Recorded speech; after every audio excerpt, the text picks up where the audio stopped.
Hey guys, welcome to episode 7 of the Abercrombie and Flipped real estate podcast. And man, what a journey it's been so far. If you're tuned in right now, I really appreciate the support. If you've watched a previous episode, I even greater appreciate the support. So far, we've collectively gotten over 9,000 views just on YouTube alone. So I'm pretty thrilled with that achievement, and obviously we're just getting started. So look, today we're going to do something a little bit different. We're going to call this section Flip the Script. And I'm actually going to answer questions that I posted on Instagram and try to help you guys out with some specific questions. And so if you haven't checked out the previous episodes, please go check them out. This is a real estate podcast, but some of the advice that's been given in episodes 1 through 6 has really applied and can be applied to any profession out there. Make sure you check them out. And if you don't mind, please hit that like and subscribe button. It's just right there. It takes like 5 seconds to hit. I'm going to continue to make these with the sole purpose of sharing these stories of top professionals in the industry with you so that you can learn and hopefully take some of those things and implement them in real life. And so, if you're benefiting from it, I think that there are others out there that also could benefit from it. And if you like and subscribe, it really helps me with the algorithm, and YouTube pick me up and push me out to those people that are out there. So would really appreciate that. And I'm going to try to do a segment of Flip the Script at least every 5 to 6 episodes, or maybe even once a month. So if you have a specific question that you want answered, I'll actually have a link in my bio on my Instagram where you can go and you can fill that question in and we'll answer it live on the segment. My Instagram is Wesley_Abercrombie, and the podcast has its own page. That's Abercrombie and Flipped. You can find that form there in my bio. Click on it, fill it out, and I'll answer the question on the next episode. So let's go ahead and hop in.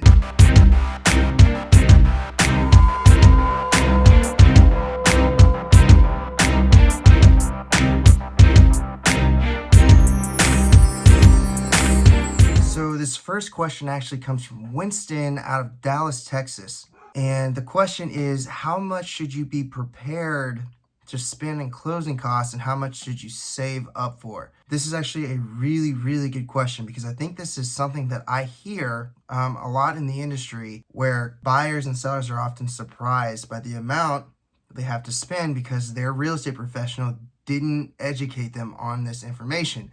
And so if you have a real estate professional who doesn't educate you on this, it can be a surprise, especially for buyers when it comes time to close. So let's dive into this. Now, a lot of this information can be negotiated. And so I want to stress that if you have a real estate professional who's a good negotiator and a good seller, a lot of this stuff can be negotiated. And one thing I just want to remind you guys, 70% of real estate professionals in 2024 didn't even sell a single house. So guys, the ones that are doing well in this industry, continue to use them. There's a reason that they're good. And I can't tell you enough where somebody will say, hey, look, my brother has a license or my cousin has a license, so I'm going to use them. Guys, just because somebody has a license doesn't mean they're going to save you thousands of dollars. Collectively, in 2024, I saved my clients over $50,000 just in closing costs. I had a client in 2023 who alone in that negotiation, we got 20 grand in seller concessions. And so what are seller concessions? Those are things that can be negotiated in the contract that'll help knock down your closing costs to where you can even spend that money on potentially buying down your loan with your lender. Now, let's talk about the differences between buyers and sellers' closing costs. So sellers, for the most part, it's pretty straightforward. And again, there's nuances that can be negotiated, but they're paying, if you're a seller and you're selling a house, you are paying for both the agent's commission. That's going to be the biggest chunk of your closing cost expenses. So that's probably around 5 to 6%. If both agents are charging 3%, you're paying for the buyer's commission and your own agent's commission. And so that's 6% of the home price. Now, each party is going to have some sort of title fees. And guys, title companies are really important. They're making sure that the home you're purchasing doesn't have issues or hidden liens, stuff like that. So there are some dual obligations to title companies. And one of the things that it depends on the time of the year are property taxes. Somebody's got to pay for those. And if the seller has already paid for them, there could be some proration. If they haven't paid for them, that's often discussed with the title company. And so those are the questions you're going to want to ask. So if you're a seller, you're looking at anywhere from 6 to 10% of the home price in closing costs. So if that's, if it's a $300,000 house that you're selling, you're paying anywhere from 6 to 10% of that $300,000. Now, here's the benefit if you are a seller. Those closing costs can come out of the sale of the home. If you have enough equity, you're not actually paying anything out of pocket. If you don't have enough equity, then you will.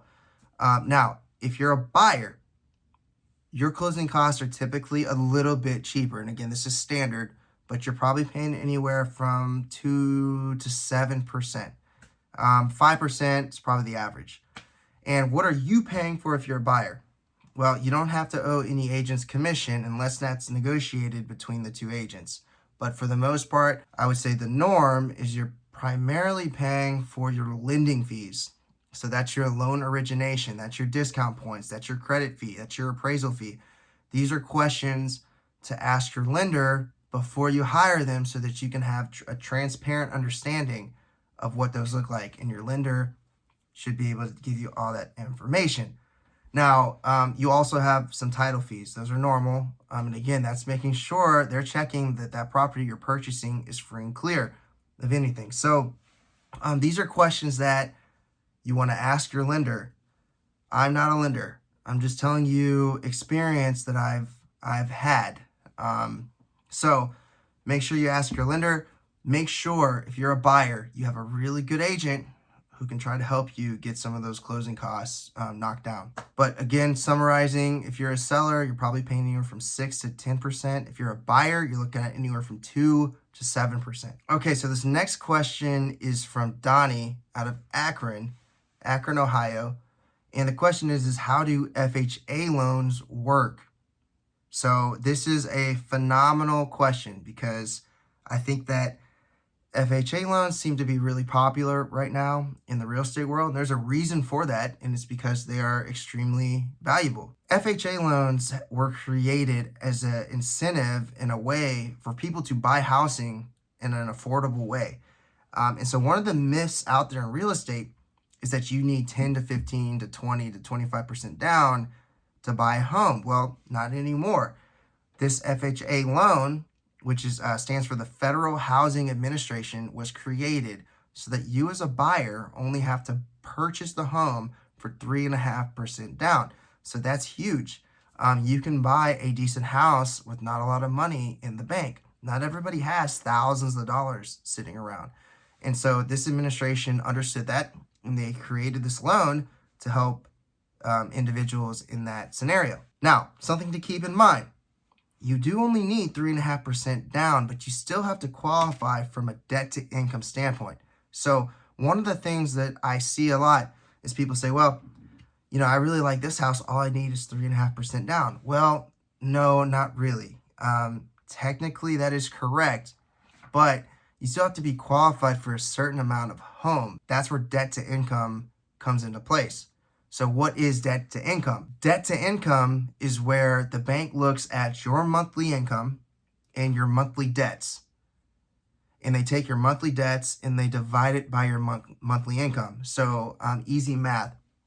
You have to add up your car payments, your student loans, and you also have to include what the payment would be for the property that you want to purchase. So you add all those up. And then you take your monthly income, you take your paycheck, you divide that by 12, there's your monthly income. Now, if you do make some sort of commission, ask your lender how that operates, because I think they take, everybody's different, but for the most part, I think they take your average and they divide that up. But commission counts as additional income to your salary. And if you have any sort of other streams of income, all of that is taken into factor. So take your monthly debt divided by your monthly income. That ratio has to be under or at 43%. So if you're looking at a home and that payment makes you go above that 43%, it's too expensive of a home and it's not going to be an option for you. So yes, you can buy a home with an FHA loan for 3.5% down, but you have to make sure it doesn't make you exceed that 43% debt to income. One thing that's important to note with FHA loans, and Donnie, I don't know your individual situation. If you are wanting to use multiple FHA loans to purchase investment properties, or you want to buy a home now and eventually rent it out and move into another one, also using an FHA loan, you could only have one at a time. So you can use it, but you would have to eventually refinance out of that FHA loan to be able to use it again. Now, the second part of your question was, how does it work? When should you consider buying a home? Well, you know me personally, I'm a huge real estate advocate. I think you should consider, if you have the availability, if you have 3.5% down, if you qualify with the debt to income ratio, you should purchase one now. The reason I say that is because if you look at real estate, it's an asset that is always going to increase over time. Now, there could be some up and downs, but if you look at a 50 to 60 year chart, real estate is always going to go up. If you're somewhere where you know you're going to be at least 5 years, no brainer. Even if you don't know if you're going to be somewhere for 5 years, you still might want to consider it, because if you end up moving, you can refinance that property and rent it out and then use that FHA loan again to purchase another house wherever you move. I think everybody should own real estate. And so I think for you, you should purchase that house using that FHA loan. You have it as a benefit right now as a first-time home buyer. Take advantage of it. Buy your first property. When you eventually want to move, decide then if you either want to sell it or if you want to rent it out. Now, one of the things, Donnie, that I would really consider is, and I don't know the Akron real estate market, but I know that the Midwest is really affordable. I would really consider a term that we call house hacking. So house hacking is where you live, you buy a multifamily property. So you can use that FHA loan to either buy a duplex, a triplex, or a quadplex. You yourself live in one of the units and you rent out the other units. And depending on your specific market, you could be in a situation where the rent from the other units is paying down your own portion to where you're not paying a single dollar in rent. Or worst case scenario, your payment is lessened a little bit. And so that's something, if I had the ability to restart, I would have done that. I would have bought a duplex using the FHA. I didn't know what I know now. I'm telling you what I know now. That's what you should do. And you should do that yesterday. All right, so this next question comes from Grayson out of Anna, Texas. What is the best advice that you'd recommend for a new home buyer? And this is a really good question. Here's what I would say. I think that the best advice for somebody buying a home is to work with a team of people around you who understand what they're doing and are going to take the time and energy to invest in the best possible outcome for you. You need a good agent, you need a good lender, you need a good contractor, you need all these people on your team. If you go cheap on a real estate professional, it could cost you in the long run. And so you want somebody who is going to educate you, walk you through the process, isn't too busy for you. So here's kind of an unpopular opinion. Sometimes some of the best agents have so many clients that from a buyer standpoint, they're not going to take the time to work with you. So you want to make sure that you work with an agent or professional who understands, sometimes for buyers, they don't know, this is their first time, or like they've never bought a home before, and that you matter to them. So you want an agent who's successful, but also treats every client the same way. And so you should interview multiple agents and ask them those type of questions. And a lot of times you can figure out through that interview process whether they are too busy, if they're willing to make time for you to sit down and talk to you. Those are small signs that you can figure out. This next question comes from Michael out of Houston, Texas. And this is another great question. So how do you find discounted properties on the MLS? Okay, so For those of y'all that don't know, I do a ton of real estate investing. There's different levels to it. When you first start off, before you jump into wholesalers and off-market properties, which can be intimidating for first-time investors, if you've never done it before, there is a way to purchase properties off the MLS. It's what I did when I first started off. And one of the benefits of the MLS is that you can work with an agent and all the properties that are for sale are there. The seller's disclosures are provided. And so through that, you can see history of the home. You can see what's wrong with it before you even set foot in it. You can schedule showings, etc. The thing about the MLS is that the prices on the homes are often not the best. If they're listed there, they're trying to get top dollar from their home. If you work with a wholesaler or off-market properties, or you find your own off-market properties, those are homes that you're buying for at a discount. And honestly, those can be the best way.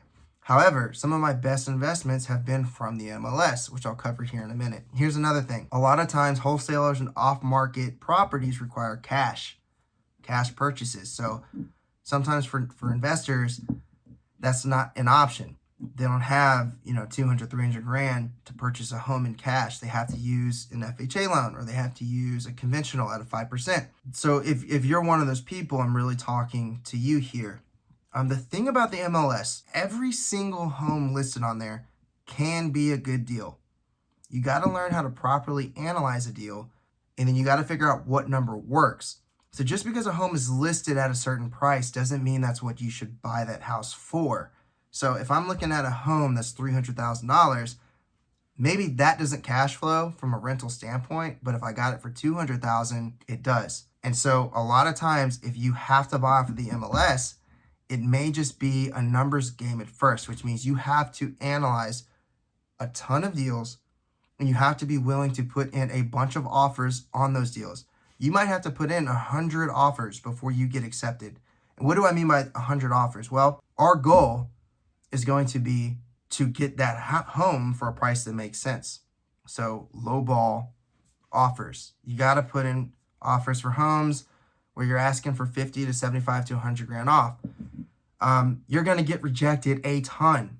But guys, that's part of investing. That's part of the game.